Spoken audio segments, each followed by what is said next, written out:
اب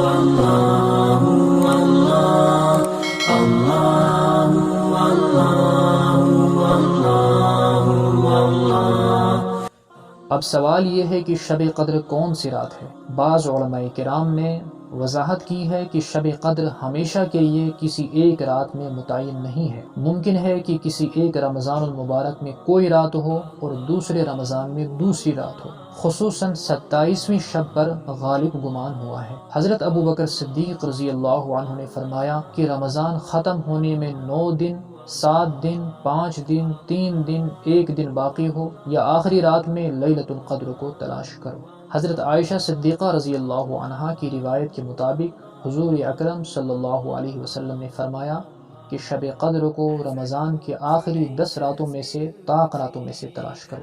اکثر محدثین اور علماء کرام اس رائے پر متفق ہیں کہ ماہ رمضان المبارک کے آخری عشرے میں سے کوئی ایک رات ہے۔ غالباً اللہ تعالیٰ اور اس کے رسول صلی اللہ علیہ وسلم کی طرف سے ایک رات کا متعین ہونا اس لیے نہیں کیا گیا کہ شب قدر کی فضیلتوں سے فائدہ حاصل کرنے کے لیے اللہ کے بندے زیادہ سے زیادہ راتوں میں عبادت کریں اور صرف ایک ہی رات پر وہ اکتفا نہ کریں۔